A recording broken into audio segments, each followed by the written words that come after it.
എൻ്റെ പേര് രാജ എന്നാണ്. ഞാൻ ഇവിടെ മലയൻകീഴിൽ നിന്നാണ് വരുന്നത്. കഴിഞ്ഞ ഫെബ്രുവരി 9-ാം തീയതിയാണ് ബ്രദറിൻ്റെ പ്രെയർ ഹൗസിൽ ഞാൻ കാലെടുത്ത് വയ്ക്കുന്നത്.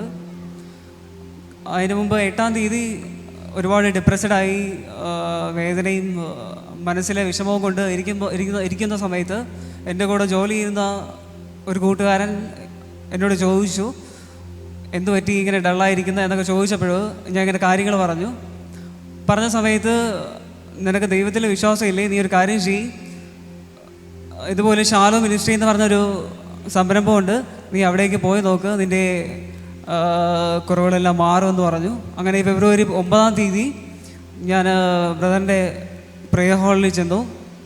ബ്രദറിനെ കണ്ടു, കുറച്ച് പ്രോഡക്റ്റ്സ് തന്നു. എന്നിട്ട് പറഞ്ഞു, നിൻ്റെ ലൈഫിൽ കുറേ തടസ്സങ്ങളുണ്ട്, അതൊക്കെ കുറച്ച് നാൾ കഴിഞ്ഞാൽ മാറും എന്ന് പറഞ്ഞു. ഇതുപോലെ UK കാര്യമൊക്കെ ഞാൻ പറഞ്ഞു. അന്ന് ഞാൻ അവിടെ നിന്ന് ഇറങ്ങി. ബ്രദർ പറഞ്ഞായിരുന്നു 3 ഹീലിംഗ് പ്രെയറിന് പങ്കെടുക്കാൻ പറഞ്ഞായിരുന്നു. അങ്ങനെ 1-ാമത്തെ ഹീലിംഗ് പ്രെയറിന് ഞാൻ പങ്കെടുത്തതിൻ്റെ ഒരു 4 ദിവസം കഴിഞ്ഞ്, ഏകദേശം വ്യാഴാഴ്ചയാണെന്ന് തോന്നുന്നു, എനിക്ക് ഇൻ്റർവ്യൂവിനൊരു ഡേറ്റ് കിട്ടി. 2-ാമത്തെ ഹീലിംഗ് പ്രെയറിന് ഞാൻ പങ്കെടുത്തു. ഒരു 3 ദിവസം കഴിഞ്ഞ ഉടനെ ഇൻ്റർവ്യൂ കഴിഞ്ഞു. 3-ാമത്തെ ഹീലിംഗ് പ്രെയറിന് എനിക്ക് ഓഫർ ലെറ്ററും വന്നു. ഇന്നിവിടെ നിൽക്കുമ്പോൾ ഇതിപ്പോൾ എൻ്റെ 3 ഹീലിംഗ് പ്രെയറും കഴിഞ്ഞു. ഇതെൻ്റെ 3-ാമത്തെ ആരാധനാ ദിവസമാണ്.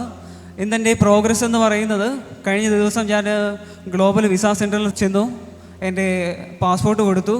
അപ്പോൾ ഏകദേശം ഒരു 10 ദിവസത്തിനകത്ത് എനിക്ക് വിസ അടിച്ച് കയ്യിൽ വരും. ഈ മാസം അല്ലെങ്കിൽ അടുത്ത മാസം ആദ്യം എനിക്ക് UK പോകാൻ പറ്റും. കരമടിച്ച് നല്ല ദൈവത്തിന് മഹത്വം കൊടുത്താട്ടെ. ഇനി 2-ാമത്തത്, ഞാനിവിടെ വരുമ്പോൾ ഇത് മാത്രമല്ല, എനിക്കൊരു വയറുവേദന ഉണ്ടായിരുന്നു. കാരണം ഡിപ്രഷൻ്റെ ഭാഗമായിട്ടുണ്ടായതാണ്. പക്ഷേ ഞാനത് കരുതിയത് വേറെന്തോ വലിയ രോഗമാണ്. കാരണം എൻ്റെ പപ്പ ഒരു ഡയാലിസിസ് പേഷ്യൻ്റാണ്. ഏകദേശം ആഴ്ചയിൽ 3 ഡയാലിസിസ് ചെയ്യുന്ന ഒരാളാണ്. അപ്പോൾ എനിക്ക് ഈ അസിഡിറ്റിയുടെ കുഴപ്പമുണ്ടായിരുന്നു. മീൻസ് ഈ ആമാശയത്തിലുള്ള ആസിഡ് മുകളിലോട്ട് ഇങ്ങനെ പൊങ്ങി വരും. അപ്പോൾ ഇതേ സിംറ്റംസ് എൻ്റെ പപ്പയ്ക്കും ഉണ്ടായിരുന്നു. അപ്പോൾ ഞാൻ കരുതി എനിക്കും കിഡ്നി പ്രോബ്ലം ഉണ്ട്, കാരണം പാരമ്പര്യമായിട്ട് കിട്ടിയതാണ്. ഡോക്ടേഴ്സും പറഞ്ഞിട്ടുണ്ട്, നിങ്ങളൊരു കാര്യം ചെയ്യ്, നിങ്ങളുടെ മക്കളെയും ഇത് ചെക്ക് ചെയ്യണമെന്ന് പറഞ്ഞിട്ടുണ്ടായിരുന്നു. അപ്പോൾ ഞാൻ കരുതി എന്തായാലും ഇതെനിക്ക് കിഡ്നി പ്രോബ്ലമാണ് എന്ന് ഞാൻ സ്വയമേ കരുതി വെച്ചു. അങ്ങനെ ഇരിക്കെ ഇത് മാറാൻ വേണ്ടിയിട്ട് ഞാനൊരു ഗ്യാസ്ട്രോളജി ഡോക്ടറിനെ കണ്ടു. ഡോക്ടർ പറഞ്ഞു, ഇത് നീ വിചാരിക്കും പോലെ വലിയ രോഗമൊന്നുമല്ല, സാധാരണ സ്ട്രെസ്സും ഡിപ്രഷനും ഒക്കെ വരുമ്പോൾ വരുന്നതാണ്, നീ ഇതിനെ വലുതായിട്ട് കാര്യമായിട്ട് എടുക്കണ്ട എന്ന് പറഞ്ഞ് അപ്പർ എൻഡോസ്കോപ്പിക്ക് പറഞ്ഞു വിട്ടു. എൻഡോസ്കോപ്പി ചെയ്തു. ഹിയാറ്റസ് ഹെർണിയ എന്ന് കണ്ടെത്തി.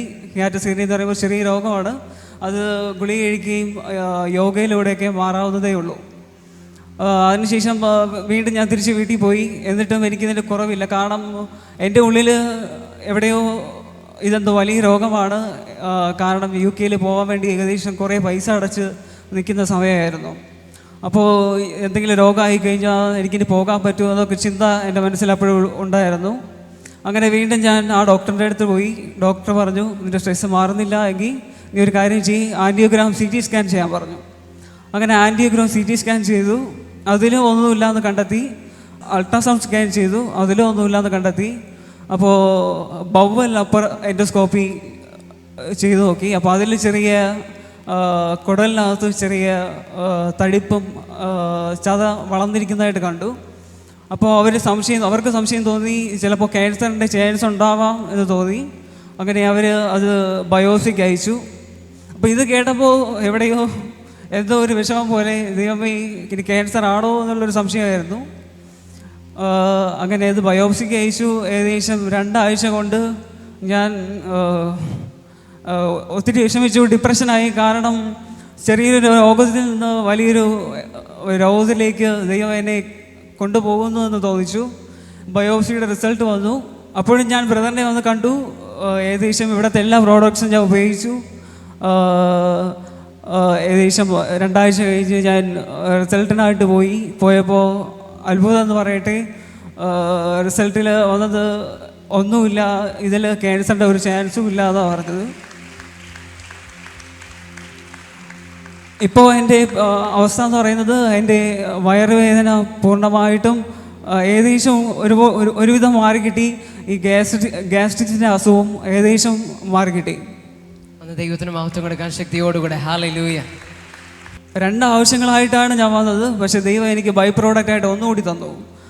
ഈ നടക്കുന്നതിൻ്റെ ഇടയ്ക്ക്, ഈ പ്രശ്നങ്ങളെല്ലാം നടക്കുന്നതിൻ്റെ ഇടയ്ക്ക് പപ്പയ്ക്ക് വീണ്ടും അസുഖം വഷളായി.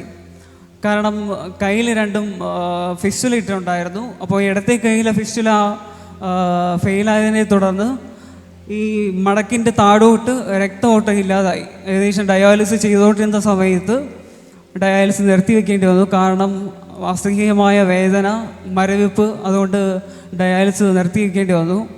അപ്പോൾ നമ്മൾ ഒരു ദിവസം നോക്കി, ചിലപ്പോൾ ഷുഗർ കൂടിയത് കൊണ്ടാവാം വന്നതെന്ന് വിചാരിച്ച് 1 ദിവസം നോക്കി, 2 ദിവസം നോക്കി. 3-ാമത്തെ ദിവസം നോക്കിയില്ല. ഞങ്ങൾ നേരെ സർജറി ഡോക്ടറിനെ പോയി കണ്ടു. പുള്ളി പറഞ്ഞത് ഈ കൈ ഇനി ഒന്നും ചെയ്യാൻ പറ്റില്ല, കാരണം ഇതിനകത്തുള്ള ഞരമ്പൊക്കെ ഡെഡായി. അപ്പോൾ ഇതിൽ രക്തഓട്ടമില്ല, കൈ വെളുത്ത് അതിൽ നമുക്ക് തൊടുമ്പോൾ അറിയാൻ പറ്റാത്ത രീതിയിലായി. അപ്പോൾ അങ്ങനെ ഇരിക്കെ അവർ പറഞ്ഞൊരു ഒപ്പീനിയൻ എന്ന് പറയുന്നത് സർജറി ചെയ്യാം, 50-50 ചാൻസാണ്. ചെയ്ത് കഴിഞ്ഞാൽ ബലൂൺ സർജറി ചെയ്തിട്ട് ഇതിനകത്തുള്ള ക്ലോട്ട്, അതായത് ബ്ലഡ് ക്ലോട്ടായിരിക്കുന്നതിന് നമുക്ക് വലിച്ചെടുക്കാൻ പറ്റും. പക്ഷേ അതിന് ഒരു 50-50 ചാൻസാണ് പറയുന്നത്. ഏകദേശം 60,000-70,000 രൂപയാകും, കാരണം വലിയ സർജറിയാണ്.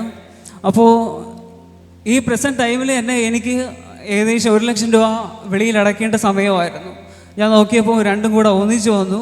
ഇത് എവിടെ തുടങ്ങും എവിടെ അടയ്ക്കും എന്നൊന്നും പിടുത്തമില്ലായിരുന്നു. എങ്ങനെയോ അവിടെ നിന്ന് റെഫറൻസ് എഴുതി വാങ്ങിച്ച് മെഡിക്കൽ കോളേജിൽ പോയി. അവർ പറഞ്ഞു, ഇതിപ്പോൾ അൾട്രാ സ്കാൻ മാത്രമാണ് എടുത്തിരിക്കുന്നത്, നിങ്ങളൊരു കാര്യം ചെയ്യും, ആൻറ്റിഗ്രാം CT സ്കാൻ കൂടി കൈയുടെ എടുക്കാൻ പറഞ്ഞു. അങ്ങനെ CT സ്കാൻ എടുത്തു. അന്ന് രാത്രി ഫുള്ള് ഉറങ്ങിയില്ല, ഒബ്സർവേഷനിലായിരുന്നു. രാവിലെ 6 മണിയായപ്പോൾ മെയിൻ ഡോക്ടർ വന്നു, റിപ്പോർട്ട് കാണിച്ചിട്ട് പറഞ്ഞു ചെയ്യാം, അവിടെയും 50-50 ചാൻസാണ്. അവർ പറഞ്ഞത് ഇപ്പോൾ കയ്യിലെ സർജറി നമ്മൾ ചെയ്യുകയാണെങ്കിൽ ഇവിടുത്തെ ഞരമ്പിനെ വെട്ടിമാറ്റി കാലിലെ ഞരമ്പ് ഇങ്ങോട്ട് ഇടേണ്ടി വരും. അപ്പോൾ കാല് കുറച്ച് നാൾ കഴിഞ്ഞാൽ നീരാവും, അത് പഴുക്കും. അപ്പോൾ കൈയും പോവും കാലും പോവും. അപ്പോൾ അമ്മ ഉടനെ ഇത് കേട്ട് കരച്ചിലായി, ബഹളമായി. പിന്നെ നമ്മളവിടെ നിന്നില്ല, ഒന്നും നോക്കിയില്ല, ചെയ്യേണ്ടാന്ന് എഴുതി കൊടുത്തിട്ട് നേരെ വീട്ടിൽ പോയി. അതിൻ്റെ അടുത്ത ദിവസവും ഞാൻ ബ്രദറിനെ കാണാൻ വന്നു. സത്യം പറയട്ടെ, കാണാൻ വന്നപ്പോൾ എൻ്റെ കയ്യിൽ ഇങ്ങോട്ട് വരാനുള്ള പ്രെയർ ഹാളിൽ വരാനുള്ള പെട്രോളിൻ്റെ കാശ് പോലും ഇല്ലായിരുന്നു. ഇപ്പോഴും ഞാൻ വിശ്വസിക്കുന്നു ദൈവം എവിടെയൊക്കെ പ്രവർത്തിക്കുന്നുണ്ട്, ദൈവം നമ്മളെ കരുതുന്നുണ്ട് എന്നൊക്കെ ഞാൻ വിചാരിക്കുന്നുണ്ട്. ദൈവത്തിന് മഹത്വം കൊടുക്കാം. അന്ന് ദൈവത്തിന് ഒരിക്കൽ കൂടെ ഭയങ്കര ഒരു ബ്ലെസ്സിങ് ആയിട്ടുള്ളൊരു സാക്ഷ്യം. താൻ ഒരുപാട് നാളുകൊണ്ട് തനിക്കൊരു വിദേശയാത്രയ്ക്ക് ആഗ്രഹിച്ചു, പക്ഷേ കടന്നു പോകാൻ കഴിയാതെ വണ്ണം തടസ്സപ്പെട്ടിരിക്കുന്ന ഒരവസ്ഥയായിരുന്നു. തനിക്ക് വേറെയും ഒരുപാട് പ്രോബ്ലംസ്, എല്ലാ പ്രോബ്ലംസും കാരണം തനിക്ക് ഡിപ്രഷനിലേക്ക് പോകേണ്ടുന്ന ഒരു സാഹചര്യം വന്നു. മനസ്സിന് സന്തോഷമില്ല, സമാധാനമില്ല, എപ്പോഴും മൂഡ് ഓഫ് ആകുന്ന ഒരു സാഹചര്യം. അങ്ങനെ താൻ അതിൻ്റെ ട്രീറ്റ്മെൻറ്റിലൊക്കെ ആയിരുന്നു. അങ്ങനെ ഇരിക്കുമ്പോൾ തൻ്റെ കൂടെയുള്ള ഒരു വ്യക്തി അമൻ ശാലമിനെ പറ്റി പരിചയപ്പെടുത്തി കൊടുക്കുകയും, നിനക്ക് ദൈവത്തിൽ വിശ്വാസമുള്ളതല്ലേ? ആമേൻ, ഹല്ലേലൂയ. ദൈവത്തിൽ വിശ്വാസമുള്ളതല്ലേ? അങ്ങനെയെങ്കിൽ ഇവിടെ വന്ന് നോക്കുക. ഇന്ന് ഞാനൊന്ന് പറഞ്ഞോട്ടെ, ദൈവത്തെ വിശ്വാസം ഉണ്ടെങ്കിൽ സകലതും സാധ്യമാണ്. ആമേൻ, സകലതും സാധ്യമാണ്, സകലതും സാധ്യമാണ്. തനിക്ക് അതുവരെ നടക്കാതിരുന്ന അത് ഓരോന്നോരോന്ന് വളരെ വ്യക്തമായി തന്നെ പറഞ്ഞു. 1-ാമത്തെ ആഴ്ചയിൽ ഫസ്റ്റ് പ്രൊസീജിയർ എല്ലാം കഴിയുന്നു. അങ്ങനെ 3 ഹീലിംഗ് പ്രെയർ കംപ്ലീറ്റ് ചെയ്യുമ്പോഴത്തേക്കും തനിക്ക് ഓഫർ ലെറ്റർ വരെ കിട്ടുന്നു. വിസ പ്രോസസ്സിങ് നടക്കുന്നു. 10 ദിവസത്തിനകത്ത് തന്നെ തനിക്ക് യാത്രയ്ക്കുള്ള എല്ലാം ശരിയാകുമെന്ന് എംബസിയിൽ നിന്നൊക്കെ പറയാനിടയായിരുന്നു. ദൈവത്തിന് മഹത്വം കൊടുക്കാമോ? Hallelujah, hallelujah. ദൈവം ശക്തിയെ നൽകി, ബലത്തെ നൽകി. തൻ്റെ ശക്തിയിലായിരുന്നു, ബലമില്ലായിരുന്ന മനസ്സിന് ദൈവം ബലത്തെ നൽകി. ഇന്ന് നല്ലൊരു സാക്ഷ്യമായി നിൽക്കുമ്പോൾ ആരാ ഈ വിടുതലൊക്കെ നൽകിയത്? ദൈവം. ദൈവം. ഒരു സംശയമില്ല. കരമടിച്ച ദൈവത്തിന് മഹത്വം കൊടുക്കാം.